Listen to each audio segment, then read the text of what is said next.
Right. அப்போ நாங்கள் 33வது மாற்றீடு பீசஸ் கீழே வந்துக்கிறோம். இந்த இடத்துல பாருங்கள், முதலாவது கேள்வியில் இது ஒரு பென்சீன். இங்கே இந்த பென்சீனில் NH2 தொகுதி 1 சார்பாக 1 பராத்தானத்தில் பிரதிடப்பட்டி. சரியா? அப்போ எங்களுக்கு தெரியும் இந்த என்லைன்னு சொல்கிறது அதிக மோத்த பர வழிகாட்டி. ஸோ என்லைனில் சொல்கிறது அதிக மோத்த பர வழிகாட்டி, அதை ஞாபகத்தில் வச்சுக்கோங்க. இருந்தாலும் சில சந்தர்ப்பங்களில் NO2 ஏற்றலில் மட்டும் ஐதான HNO3 யூஸ் பண்ண டைமில் ஓத்தோ அல்லது பராத்தானத்தில் மட்டும் ஏறும் ஒரு ஐடியாக்காக போடப்பட்ட கேள்வி தான் இது. சரியா? ரைட். கவனிங்க, முதலாவது இதை நாங்கள் NO2 ஏற்றம் செய்து கொள்வோம். NO2 ஏற்றம் செய்து இந்த NO2 ஏற்றம் செய்த நைட்ரோபென்சீனை என்லைனாக மாற்றிக்கொள்ளும். சரியா? இந்த ஸ்டெப் வரக்காட்டி உங்களுக்கு தெரியும். இந்த என்லைனை நான் இப்படி வச்சு கொள்கிறேன். இந்த என்லைனில் நாங்கள் வளமையாக செய்கிற மாதிரி NO2 ஏற்றம் செய்தால் இந்த இடத்துல இப்படி 3 NO2 பிரதிடப்படும். சரியா? எங்களுக்கு பராதானத்தில் மட்டும் NO2 பிரதிடப்படணுமா இருந்தால் நாங்கள் ஐதான HNO3 மட்டும் யூஸ் பண்ணுற டைமில் பராதானத்தில் அல்லது ஓத்தோதானத்தில் பிரதிடப்படும். ஆனால் இந்த இடத்துல பராதானத்தில் NH2 வந்ததுனால NO2வை பராதானத்தில் பிரதிடுற மாதிரி காட்டிக்கிறேன். இதே பிறகு இதை இந்த NO2வை NH2 மாற்றிக்குவோம். இதுக்கு என்ன செய்வோம்? SN செறிந்த HCl NaOH யூஸ் பண்ணுவோம். சரியா? இது இந்த NO2 NH2 மாற்ற SN செறிந்த HCl NaOH. சரியா? இங்கே NO2 ஏற்றம் நடந்துக்குது. செறிந்த H2SO4 செறிந்த HNO3. சரியா? இதாங்கடா முதலாவது கேள்வி. ரைட். இந்த இடத்துல பாருங்க, இங்கே இந்த இடத்துல 2 கார்பன் ஆல்கஹால் வரும். CH3 CH2OH. சரியா? கவனிங்க, இங்கே 2 கார்பனியுடைய ஒரு ஆல்கஹால் இருக்குது. ஆனால் விளைவில் 1 2 3 4 கார்பனியுடைய ஏதோ ஒரு சேர்வை நிற்கும். சரியா? இதில் குளோரின் பிரதிடப்பட்டிக்குது. ஹைட்ரஜனுக்கு பதிலாக ஹைட்ரஜன் சமதானியான டி பிரதிடப்பட்டிக்குது. ஸோ ஏதோ ஒன்று நடந்துக்குது.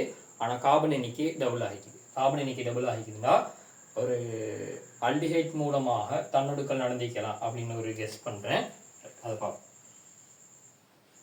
முதலாவது இந்த 2 கார்பனுடைய ஆல்கஹாலை ஆல்டிஹைட்டாக மாற்றிக்கிறோம். CH3 C double Bando H ஆல்டிஹைட்டாக மாற்றிட்டோம். இந்த ஆல்டிஹைட்டை தன்னொடுக்கல் செய்வோம். CH3 COH, இங்கே ஒரு ஹைட்ரஜன், இங்கே CH2 C double Bando H. சரியா? இப்போ இந்த ஆக்சிஜன் உள்ள இடத்துல 2 Dயை பிரதிட வைக்க போகிறோம். ஸோ 2 Dயை பிரதிட வைப்போம். CH3 COH, இங்கே ஒரு ஹைட்ரஜன், CH2 CD2H. பிறகு என்ன செய்ய போகிறோம்? இந்த OH தொகுதி உள்ள இடத்த குளோரினை பிரதிட வைப்போம். இது சின்ன வேலை. இதுக்கு நாங்கள் என்ன செய்வோம்? இந்த OH தொகுதி உள்ள இடத்துல குளோரினை பிரதிட வைக்க PCl3 அல்லது PCl5 யூஸ் பண்ணுவோம்.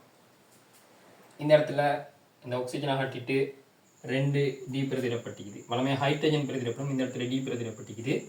ZnHg. சரி, இந்த HCl வரணும். இந்த டி பிரதிடப்பட்டதுனால இந்த இடத்துல DCl வரும்.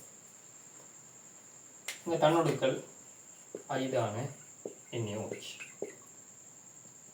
ஆல்டிஹைட் வந்துக்குது. NOC ஏற்றம் PCC. சரியா? நீங்கள் படித்த எல்லாத்தையும் அவங்க கொலபரேட் பண்ணி கொஞ்சம் டிஃப்ரெண்ட்டாக கேள்வி அடிக்கலாம். சரி, இதெல்லாம் நாங்கள் படித்தது 2-3 கிளாஸில் இதில் நாங்கள் ப்ராக்டிஸ் எடுத்தோம். அதை அடிப்படையாக பண்ண ஒரு கேள்வி பாருங்கள். 1 2 3 4 ஸ்டெப்பில் ஒரு ப்ராக்டிஸ். சரியா? இந்த கேள்விகளை நீங்கள் முறையாக எழுதி இதை நீங்கள் செஞ்சு பார்த்து ப்ராக்டிஸ் பண்ணி கொடுங்க.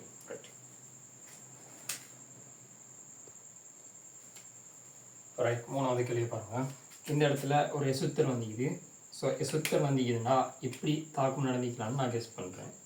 CH3 CH3 அப்படி இந்த இடத்துல ஒரு CH3, இங்கே ஒரு கூச்சு வந்திருக்கணும். இந்த கூச்சோட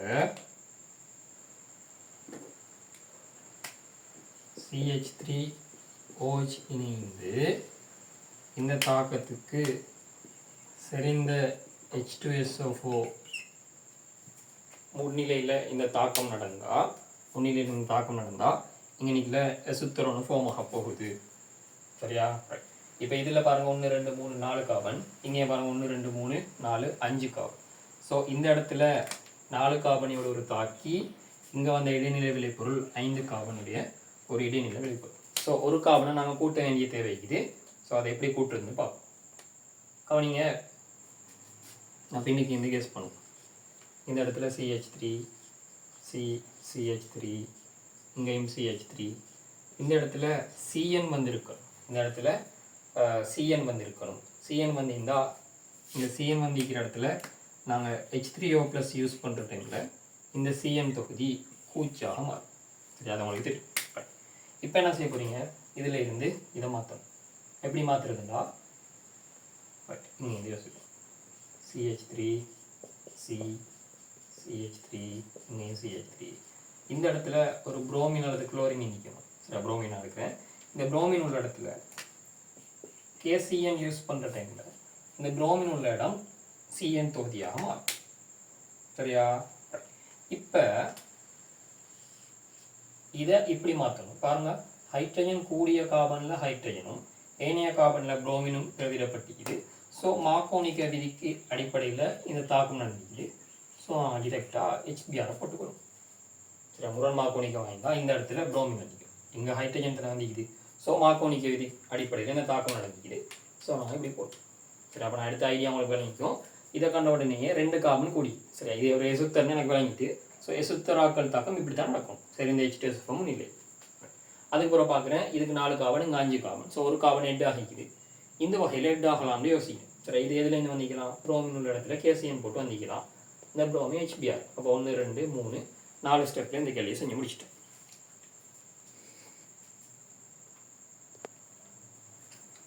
ரைட், இந்த 4வது பேஜ் பாருங்கள். பென்சீன்லேருந்து இவ்வாறான ஒரு விளைபொருள் தோன்றிக்குது. ஸோ இதில் நம்மளுக்கு விளங்குது இங்கே ஒரு ஃபீனோல் தொகுதி ஹெட் ஆகிக்குது. ஸோ இந்த இடத்துல ஃபீனோல் ஒன்று வந்திக்குது. இந்த ஃபீனோலோட இந்த பராத்தானத்தில் N2 ஒரு ஃபீனைல் தொகுதி. ஸோ இதை நாங்கள் என்ன சொல்லுவோம், பென்சீன் டயோசோனியம் உப்பு. பென்சீன் டயசோனியம் உப்பு.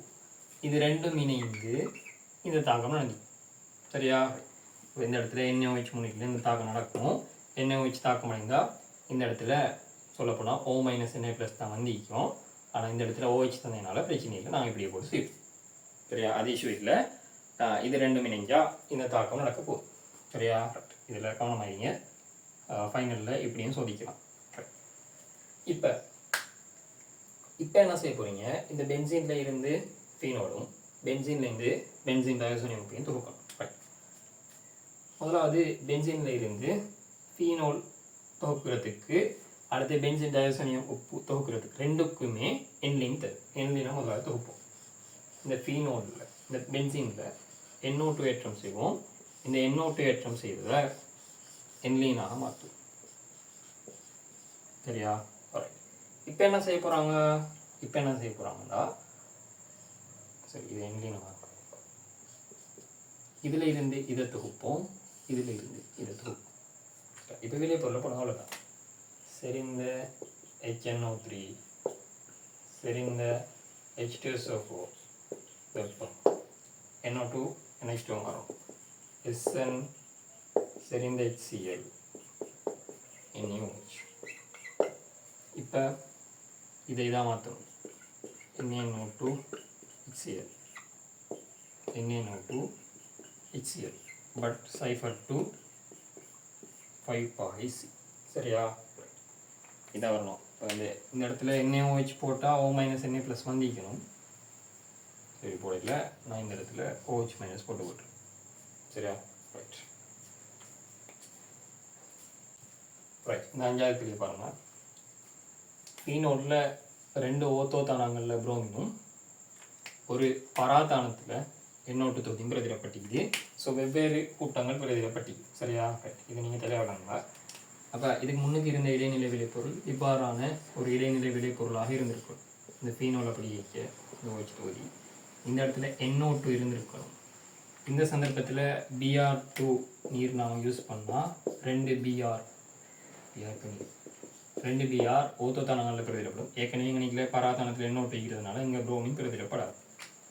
இந்த ஃபீனோல்டு சொல்கிறது அதிக ஓத்தோ புறவலை காட்டி. ஸோ ஃபீனோலில் NO2 ஏற்றம் செஞ்சால் முப்ரோமோ பிரதிடு மாதிரி 3 இடத்துல NO2 ஏற சான்ஸ் இருக்குது. அதனால நாங்கள் ஐதான HNO3 போட்டால் ஒரு NO2 ஏறும். ஓத்தோ அல்லது பராத்தானத்தில் இந்த இடத்துல பராத்தானத்தில் ஏறிக்கிறதுனால நாங்கள் பராத்தானத்தில் ஏறுற மாதிரி காட்டி கொடுப்போம். முதலாவது இதை என்லீனாக மாற்றுவோம். NH2 இந்த என்லீனை ஃபீனோலாக மாற்றுவோம். ஃபீனோல் இந்த ஃபீனோல் சார்பாக NO2 ஏற்றி கொடுக்கும். இதுக்குள்ள சோதனைக்குள்ளே போகணும். இங்கே என்ன SN சரி இந்த HCl NaOH சரி அந்த NO2 தொகுதி NH2 மாற்றும். இந்த NH2 ஃபீனோலாக மாற்ற NaNO2 HCl யூஸ் பண்ணோம். சரி இந்த ஃபீனோல் சார்பாக NO2 பராதானத்தில் மட்டும் ஏறணும்டா ஐதான HNO3. சரியா? இதாங்கட 5வது கேள்வி. 32வது மாற்றீடு கேள்விகளோட ஐடியா.